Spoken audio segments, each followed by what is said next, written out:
परमेश्वर का धन्यवाद करते हैं और मैं चाहता हूं जल्दी से हम बाइबल में एक आयत पढ़ेंगे। भजन संहिता उसका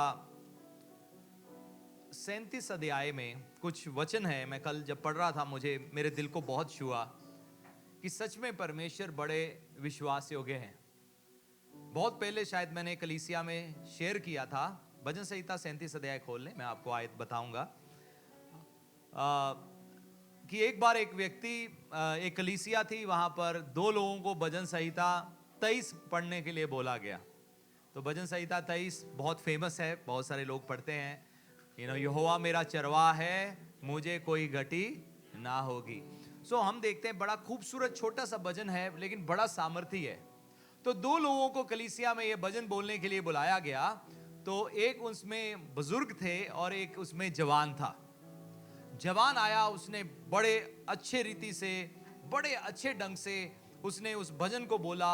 लोगों ने खूब आशीष पाया, खूब ताली बजाया और कहा तुमने बहुत अच्छा बोला।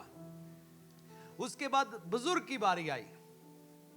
जब बुजुर्ग बोलने के लिए आए, जैसे ही उन्होंने एक दो आयतें बोली, यहोवा मेरा चरवाहा है, मुझे कभी घटी ना होगी, उनके आंसू बहना शुरू हो गए। मालूम है उनके आंसू क्यों बहे? आए हम पढ़े भजन संहिता 37वां अध्याय 25 आयत।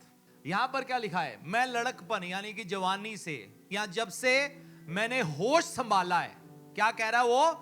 जब से मैंने होश संभाला है, मैं लड़कपन से लेकर बुढ़ापे तक देखता आया हूं। क्या देखता आया वो? परंतु क्या देखता आया हूं? ना तो कभी धर्मी को त्यागा गया और ना उसके वंश को टुकड़े मांगते देखा गया। हालेलुया। मैं लड़कपन से लेकर बुढ़ापे पर तक देखता आया हूं, परंतु ना तो कभी धर्मी को त्यागा हुआ देखा। वो कहता मैंने कभी नहीं देखा कोई ऐसा व्यक्ति जो परमेश्वर के साथ चलता हो और प्रभु ने उसको त्याग दिया हो, प्रभु ने उसका साथ ना दिया हो, प्रभु ने उसकी सहायता ना की हो। कोई भी ऐसा व्यक्ति वो कहता है कि मैं जब से होश संभाला है तब से लेकर आज तक देखता आया हूं कि जिसने यीशु पर विश्वास किया ना, उसके जीवन में उसका वचन पूरा हुआ। क्या हुआ? ना तो मैं तुम्हें छोड़ूंगा, ना कभी तुम्हें त्यागूंगा। क्यों ना प्रभु का धन्यवाद करे। और अगली बात क्या कहता है? और ना कभी उसके वंश को, यानी कि ना ही उसकी बच्चों को, ना ही उसके नाती पोतों को कभी टुकड़े भीख मांगते देखा है किसी का। कहता मैंने देखा है। वो जो धर्मी जन है ना, जो सच में परमेश्वर के साथ चलता है, प्रभु उस पर ऐसा अनुग्रह करते हैं, ना तो कभी उसको त्यागेंगे, ना उसकी जनरेशन, ना उसका वंश टुकड़ों का लालसा रखेगा, क्योंकि उसके पास हमेशा बहुतायत से होगा। देखो ये कितना बड़ा वायदा है परमेश्वर का हमारे साथ। तो फिर हम क्यों चिंता करें, है ना? एक बड़ा खूबसूरत है, करता हूं मैं तेरी चिंता, तू क्यों चिंता करता है। एक बार फिर से, करता हूं मैं तेरी चिंता, क्यों तू चिंता करता है। आंसुओं की वादियों में साथ ना छोड़ूंगा तेरा, करता हूं मैं।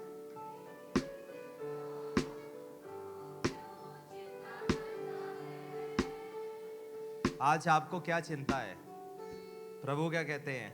मुझे चिंता है, मुझे तुम्हारे बच्चों की चिंता है, मुझे तुम्हारे बेटे की चिंता है, मुझे तुम्हारी बेटी की चिंता है, मुझे उनकी शादियों की चिंता है। किसको है? परमेश्वर को है। कई बार हम चिंता करते हैं, चिंता करके हम अपनी उम्र कम कर सकते हैं, क्योंकि हम वो काम करते हैं जो हमें नहीं करना।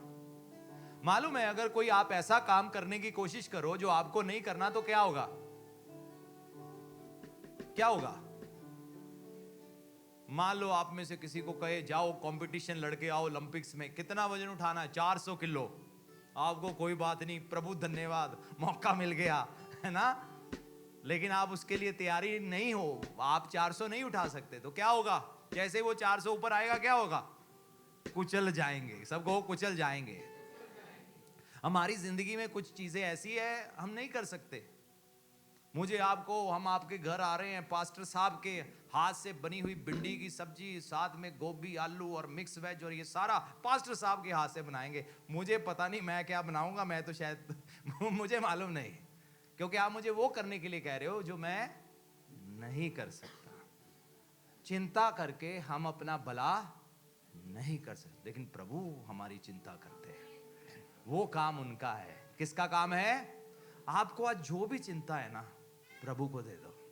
पड़ोसी 2 लोगों को हिला के को, अपनी सारी चिंता परमेश्वर को दे दो।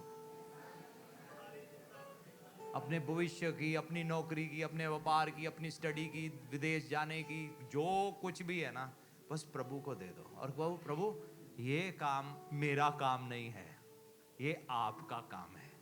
परमेश्वर, आप परमेश्वर बनने की कोशिश ना करो। अगर हम चिंता करते तो हम क्या कर रहे हैं? हम अपनी जिंदगी का परमेश्वर बनने की कोशिश कर रहे हैं। हम कह रहे हैं हम बड़ी चिंता करेंगे, बड़ी चिंता करेंगे, सुबह उठते सार 5 बजे नींद खुल जाएगी चिंता के साथ, चिंता करेंगे, 6 बजे चिंता, 7 बजे चिंता, 8 बजे चिंता, 9 बजे चिंता। मेरे विदेश में जीजा जी हैं, तो उनका जो थे, अब दुनिया में नहीं है, तो उनका जो छोटा भाई था, तो उनकी जो बीवी थी उसको बहुत चिंता करने की आदत थी, तो उन्होंने उसका नाम ही चिंता डाल दिया। जब भी उसको देखना कहना, चिंता कितने चल रही है। तो आप 5 बजे उठ के चिंता, 6 बजे चिंता, 7 बजे चिंता, 8 बजे चिंता, 10 बजे चिंता, रात को सोते सोते चिंता, फिर नींद की गोली खाते भी चिंता। आप अपना कुछ नहीं संवार सकते, लेकिन अगर परमेश्वर को अपना बोझ दोगे, वो सब संवार देंगे। आमीन। जो बाइबल में लिखा है, जो धर्मी जन है ना, 26 आयत में, वो खुले मन से देता है। कैसे देता है? खुले मन से देता है, और उसके बच्चे आशीष पाते हैं। फिर बाइबल में एक दूसरी जगह लिखा है, हिंदी में वर्ड लिखा है छितरा, है ना। एक वो है जो खुल कर देता है तो भी उसको कोई घटी नहीं होती, और दूसरा वो है जो बड़ा कंजूसी से देता है तो भी हमेशा घटी में रहता है। ये भी परमेश्वर का वचन बोलता है। हालेलुया। एक खुलकर देने वाला है, उसको क्या है, कभी भी घटी, ये वचन बोलता है। लोग कहेंगे नहीं नहीं, खुलकर देंगे तो खत्म हो जाएंगे। नहीं, प्रभु का तरीका कुछ और है। जब आप यीशु मसीह में हो जाते हो ना, तो आपकी जिंदगी में फिर पृथ्वी वाला कानून नहीं चलता, स्वर्ग का कानून चलता है। स्वर्ग के तरीके चलते हैं आपके जीवन को आशीषित देने करने के लिए। दूसरी दुनिया की तरफ मत देखो, वो तो देते नहीं, वो तो देते नहीं, आप उनकी परवाह मत करो। अब हम जब प्रभु के बच्चे हैं, परमेश्वर का अब हमारी जिंदगी में एक अलग तरीका है।